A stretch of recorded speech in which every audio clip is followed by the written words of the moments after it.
প্রিয় শিক্ষার্থীরা, আসসালামু আলাইকুম। আশা করি সবাই ভালো আছো। সবাইকে জানাই নতুন বছরের শুভেচ্ছা। সুন্দরভাবে কাটুক নতুন বছরের দিনগুলো সকলের, এ দোয়া করি। তো আমি চলে আসলাম তোমাদের আজকে চতুর্থ শ্রেণীর গণিত বই নিয়ে। আমি তোমাদের চতুর্থ শ্রেণীর গণিত বইয়ের প্রথম অধ্যায় সংখ্যা স্থানীয় মান, এ অধ্যায়ের 1 ও 2 নাম্বার পৃষ্ঠার অঙ্কগুলো নিয়ে আলোচনা করব। তো তোমরা ক্লাসটি প্রথম থেকে শেষ পর্যন্ত দেখবা। আমি তোমাদেরকে সহজভাবে বুঝিয়ে দেওয়ার চেষ্টা করবো ইনশাআল্লাহ। আর তোমাদের তো জানো এবার বই চেঞ্জ করেছে, তোমাদের বইয়ের কাভার পেজ দেখতে পাচ্ছ এবং ভিতরে অনেক কিছু চেঞ্জ করেছে পূর্বের বইয়ের তুলনায়। তোমাদের প্রশ্ন কাঠামো হয়তো চেঞ্জ হতে পারে। তো আমার ক্লাস ভালো লাগলে অবশ্যই চ্যানেলটি সাবস্ক্রাইব করে আমার পাশে থাকবে এবং ভিডিওতে লাইক কমেন্ট করে দিবে। তো চলো আমি তোমাদের যেটা নিয়ে আলোচনা করবো সেটা হচ্ছে সংখ্যা ও স্থানীয় মান নিয়ে। যে সংখ্যা, কারণ আমরা জানি যে সংখ্যা লিখতে গেলে আমাদের কতগুলো অঙ্কের প্রয়োজন হয়। যেমন অঙ্ক প্রতীক হচ্ছে 10টি, 1 থেকে 9 পর্যন্ত, এবং শূন্য সহকারে মোট 10টি অঙ্ক প্রতীক। এই অঙ্কগুলো নিয়ে এক একটা সংখ্যা গঠন করা হয়, ঠিক আছে। এই 10টা অঙ্ক নিয়ে আমাদের যত রকম সংখ্যা গঠন করা হয়, তো ওই সংখ্যাগুলোই আমাদের কি করতে হবে, স্থানীয় মান নির্ণয় করতে হবে। স্থানীয় মানটা কি? অর্থাৎ আমরা জানি যে অঙ্ক আমরা উচ্চারণ করতে গেলে হাজার, লক্ষ, কোটি এভাবে উচ্চারণ করি। তো এগুলোর নিজস্ব স্থানীয় মান আছে, যেমন একক, দশক, শতক, হাজার, অযুত, লক্ষ, নিযুত, কোটি। তো কোনটা কোন ঘরে আছে এটাকে বলছে তোমার স্থানীয় মান। যেমন এই ছকটা তোমরা দেখলে বুঝতে পারবা, দেখছো যে একক, দশক, শতক, হাজার, অযুত, লক্ষ। তো এখানে যেমন 1 আছে, তার মানে 1-এর স্থান হচ্ছে এককের ঘরে অর্থাৎ 1। 4-এর স্থান হচ্ছে দশকের ঘরে অর্থাৎ 4, 10 মানে 40। 8 শতকের ঘরে আছে মানে 800, এই যে লেখা আছে। তো প্রথমে যে অঙ্কটা আছে বলছে সংখ্যা গণনা। একটি পরিবেশ বান্ধব গাড়ির মূল্য এত টাকা। আমি পরে উচ্চারণ করছি, যেটা এইমাত্র তোমাদের দেখালাম, এটা নিয়ে এখানে আলোচনা হবে। তো আমি এটাকে দেখিয়ে দিই যে কি বলছে। তো বলছে এত, অর্থাৎ আমি যদি উচ্চারণ করি এটা, তাহলে হবে 3,12,841 টাকা।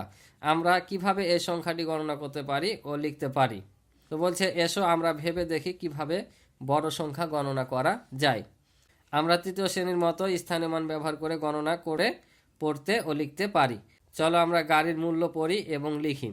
অর্থাৎ এই যে দেখতে পাচ্ছ তোমরা যে এখানে সংখ্যা দেওয়া ছিল, যেটা যে 3, 1, 2, 8, 12, 41, এই সংখ্যাগুলো আমাদের কি করতে হবে, স্থানীয় মান বের করতে হবে, ঠিক আছে।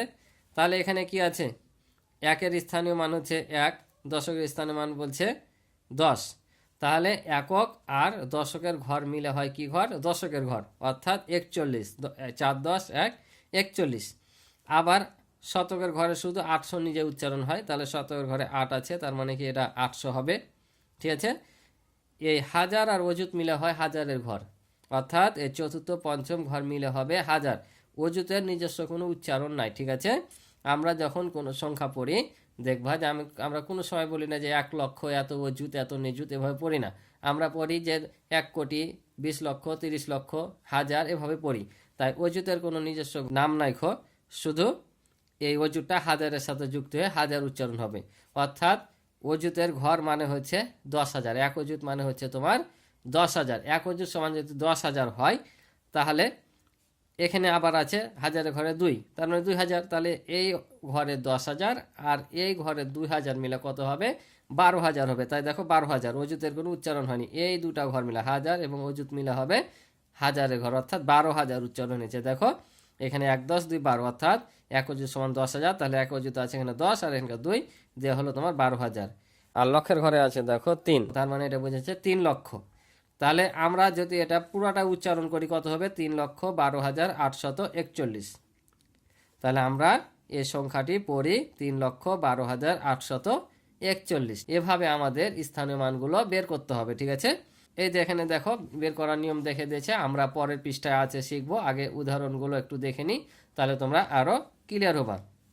তাহলে আমরাকে এই স্টাইলে করতে হবে যে 1 একক সমান হচ্ছে 1, দশকের ঘরে 4 আছে, তাহলে দশক সমান 40, 8 শতক মানে 800, তারপর 2,000 তার মানে হচ্ছে 2,000, আর 1 অযুত সমান হচ্ছে 10,000। এই যে আমি প্রথমে বললাম যে 1 অযুত সমান 10,000, আর এই দুই ঘর মিলে হয় হাজারের ঘর, তাই এখানে হাজার দিয়ে এই দুই ঘর মিলে হয়েছে হাজার, ঠিক আছে। আর 3 লক্ষ তো আলাদা, এখানে 3 লক্ষ, লক্ষ লিখতে 5টা শূন্য ব্যবহার করা হয়, 5টা। বা এটাও সহজ নিয়ম আছে, তোমরা এখানে 3 লক্ষ লিখে কয়টা শূন্য হবে যদি লক্ষের ঘরে বুঝতে না পারো, তাহলে এই 3-এর পরে যত ঘরের সংখ্যা থাকবে তো এটা শূন্য বসিয়ে দিবা। এখানে এখানে 5টা ঘর আছে, 5টা শূন্য বসিয়ে দিলাম, তাহলে 3 লক্ষ হয়ে যাবে। তো আশা করি তোমরা স্থানীয় মান বের করা শিখছো এবং অঙ্কে লেখাও এভাবে লিখতে হবে শিখছো। তাছাড়া আরেকটা নিয়ম আছে সহজ, সেভাবে আমি করে দেবো। তো চলো পরের পৃষ্ঠায় কি আছে আমরা দেখি। তো পরের পৃষ্ঠা আছে, দেখো আরিফ সাহেব মোবাইলে পাসওয়ার্ড দিয়েছেন এত, সংখ্যাটি পড়ি এবং লিখি। আরিফ সাহেব মোবাইলে পাসওয়ার্ড এই সংখ্যাটা দিয়েছে, এখন বলছে সংখ্যাটি পড়ি এবং লিখি। তাহলে আমরা এটা কিভাবে পড়তে পারি? তো আমি যেহেতু এখানে মুখোমুখি এমনি তোমাদের বলি, দেখো একক, দশক, শতক, হাজার, অযুত, লক্ষ, এভাবে আমাদের পড়তে হবে। তাহলে এই যে এখানে 2 আছে, লক্ষের পরে 2 লক্ষ, আর আমরা জানি চতুর্থ পঞ্চম ঘর মিলে 1000, তো 90,516। এখন বলছে আগের নিয়মে সংখ্যাটি গণনা করতে পারি, অর্থাৎ আমরা যে পূর্বের পৃষ্ঠায় আলোচনা করলাম সে আগের নিয়মে বলছে গণনা করতে পারি, সংখ্যাটি স্থানীয় মানের ছকে বসালে সহজ হবে। তাহলে চলো আমরা এই ছকে বসিয়ে করি, তাহলে আমরা বুঝতে পারবো। তো দেখো তাহলে এখানে বলছিল যে আমাদেরকে পূর্বের নিয়মে করতে হবে, অর্থাৎ এই সংখ্যাটা এখানে বসালে সহজ হবে, যেটা বই বলছে। তো দেখি আমরা কোন ঘরে কোনটা কত বসবে। তো আমি লিখে নিচ্ছি, দেখো একক, দশক, শতক, হাজার, অযুত, লক্ষ পর্যন্ত, কারণ আমাদের এখানে 6টা ঘর আছে, যত ঘর থাকবে তো এটা আমাদের এখানে নিতে হবে। তাহলে লক্ষ পর্যন্ত লিখেছি। তাহলে আমরা জানি যে এককের ঘর কোনটা, সব সময় এই ডান দিক থেকে গুনতে গুনতে বামে যেতে হয়, একক, দশক, শতক করে। তো একক, দশক, শতক, হাজার, অযুত, লক্ষ, অর্থাৎ এটা এককের ঘর, দশকের ঘর, শতক, হাজার, অযুত, লক্ষ। তাহলে আমরা এখন তাদের মান অনুযায়ী আমরা ঘরগুলোতে কি করব, বসিয়ে দিব।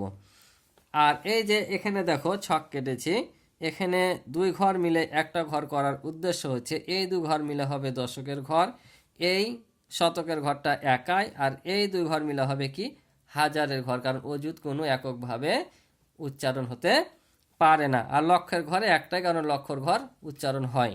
তাহলে আমরা এখানে এককের ঘরে কত দিব, এই যে এককের ঘরে 6 আছে 6 দিব, তারপর দশকের ঘরে 1 আছে 1 দিব, 5 শতকের ঘরে আছে 5 দিব, হাজারের ঘরে 0 আছে 0ই দিব, আর অযুতের ঘরে আছে 9, লক্ষের ঘরে 2। এখন এখানে কি হবে, তাহলে এটা যদি দশকের ঘর মানে কি 10, 1 10 মানে কত 10, এখানে যত থাকবে তত 10 হবে, এখানে 4 থাকলে 40 হতো, ঠিক আছে।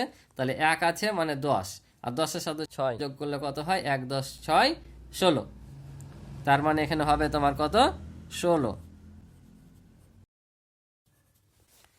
তো এখানে লয়কার দিলাম, আমরা ল শিখেছিলাম, এখন হয়তো ওকার ব্যবহার করছে, ওকার দিলাম, ঠিক আছে।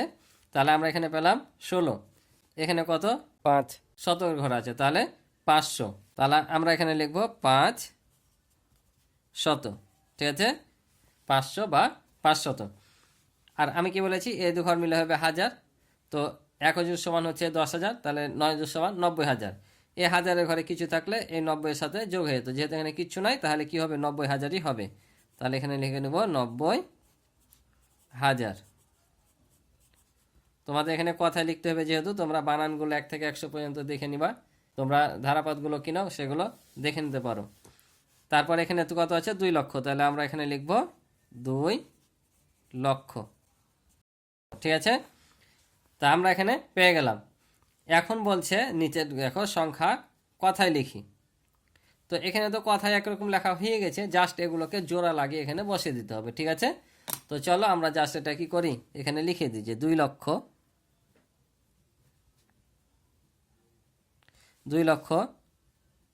90,000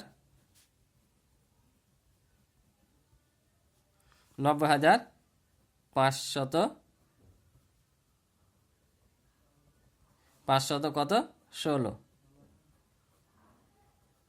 ঠিক আছে। এটা হচ্ছে অ্যান্সার, আশা করি তোমরা বুঝেছো। তাহলে আমাদের 1 নাম্বারটা শেষ, এবার আমরা 2 নাম্বার দেখি, ঠিক আছে। তো 2 নাম্বারে বলছে দেখো বাংলাদেশের একটি জেলার লোকসংখ্যা এতজন, উচ্চারণ পরে হবে, ঠিক আছে। সংখ্যাটি আমরা কিভাবে পড়ব, তো বলছে এই বড় সংখ্যাটি আমরা আগের নিয়মে গণনা করতে পারি। তো আগের নিয়মে যদি গণনা করতে পারি কিভাবে হবে গণত, একক, দশক, শতক, হাজার, অযুত, লক্ষ। তাহলে দেখো লক্ষের পরে আরেকটি ঘর আছে, তাহলে এটা কিভাবে উচ্চারণ হবে? আমরা এখানে লক্ষ পর্যন্ত পড়লাম, কিন্তু এখানে দেখো লক্ষের ঘরে 6টা ছিল, এখানে 7টা ঘর আছে। 1 2 3 4 5 6 7, তোমরা দেখতে পাচ্ছ অলরেডি বইয়ে।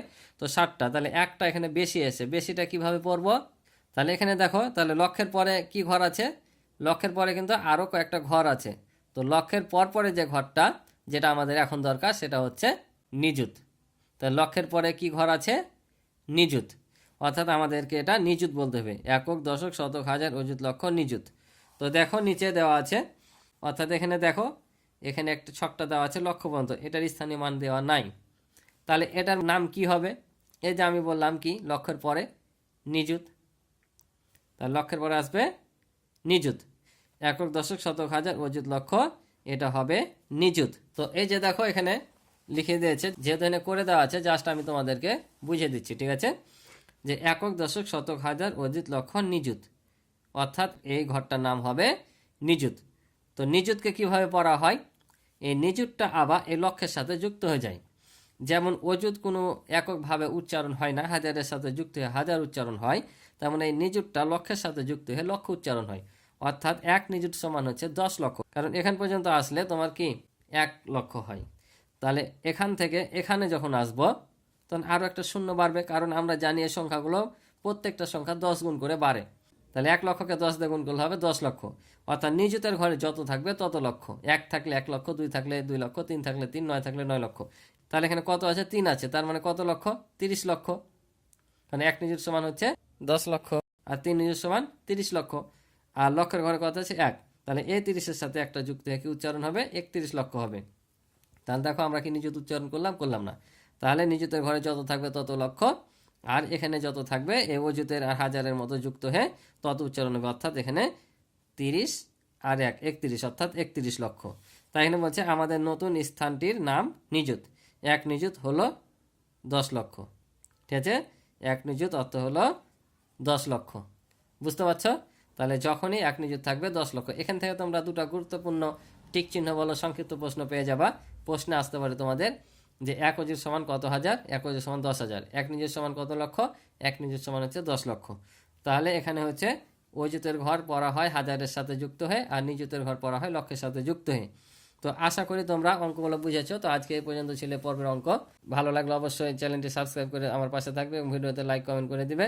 আবারও সবকে নতুন বছরের শুভেচ্ছা জানিয়ে শেষ করছি। আল্লাহ হাফিজ।